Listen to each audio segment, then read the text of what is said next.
It's Cape Chronicle. I'm Jacob McClellan. Charlie Herbst now has a few months under his belt on the Cape Girardeau County Commission. Prior to winning election to the County Commission, Herbst served on the Cape Girardeau City Council between 2002 and 2010. Commissioner Herbst, thank you so much for taking the time to talk with us today. Thanks for inviting me today, Jacob. First, let's talk a little bit about the use tax. What exactly is a use tax, and how does that affect the county and county businesses? The use tax actually isn't a new tax. The use tax was in effect previously and was struck down by the Missouri Supreme Court. And basically what that has meant to the county is that we're no longer able to capture local sales tax on purchases made outside of the state of Missouri. For example, an automobile that may be purchased in an adjoining state, when a Missouri resident purchases that, brings it back to the local, to Cape Girardeau County, they don't pay any local tax on that. They still pay the Missouri tax, but they don't pay the local portion of that.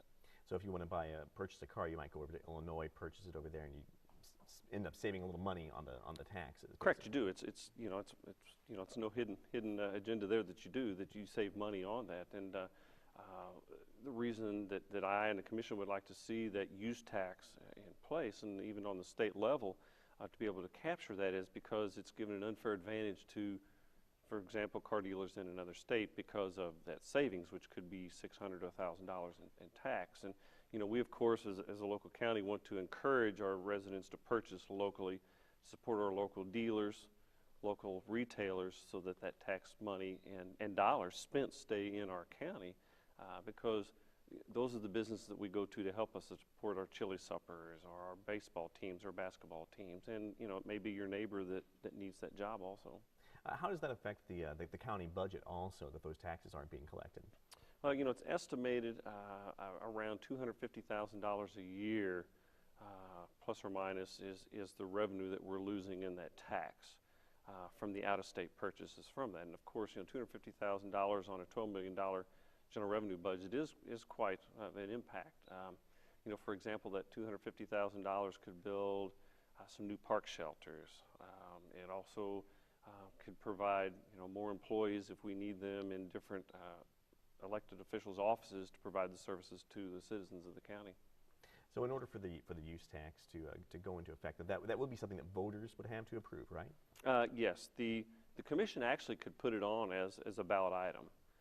But what we believe is that taxes is a three-letter word these days, and that we believe that our job as a Commission is to educate the public on what impact that use tax has on our county budget, and that it's not actually a new tax. It's just capturing taxes from sales that are outside of our state from that. So that money is very important to our budget. We'll talk a few minutes about facility plans for the county and our buildings. And so how do we pay for infrastructure and future buildings for the citizens without having a new revenue stream? Well, let's talk a little bit about that, about this facility assessment that the county is doing. Why is this? Why is the city taking a look at its facilities right now? Well, currently we operate two courthouses, one in Jackson and one in the city of Cape. And until just a couple years ago, we were actually required by state statute to operate two courthouses. And that goes way back in legislation when the county was formed, that there was some discrepancies on where the courthouse would be, whether it be Cape Girardeau or Jackson. And Jackson was decided to be the county seat. And so it was decided that there would be two courthouses, one in Cape and one in Jackson. And so that has been changed by legislation now, and we can have just one courthouse. So what we're looking at is the courtroom spaces were built in those courthouses 100 years ago. I think you could easily figure that out, that the number of court cases 100 years ago was a lot different than it is today, and we're still operating in the same footprint for that. At any time, we have 4 judges. At any time, there could be 4 courts going on at the same time in jury trials. We have very little space for those folks to meet for jury trials. Parking is a problem, and probably one of the biggest concerns these days is security also. We're having to provide security for 2 separate locations. We're also paying utilities for 2 different locations. The judges have to drive back and forth between the 2 courthouses during the day also.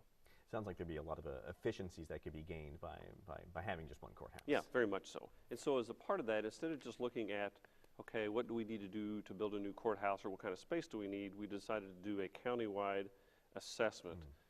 We virtually have 7 rooftops in the county that we're paying for, and so we're bringing in some professionals, architects and engineers, and actually some space efficiency consultants to look at, you know, what are we doing with the space that we have now? Is it adequate? Will it be adequate for the next 15 to 20 years? Are there some offices that we can combine that maybe have too much space? You know, nobody likes to give up their office space, but can we consolidate some offices in some different areas? And then too, looking at, you know, how economical is it to add on to the courthouse in Jackson or restore that?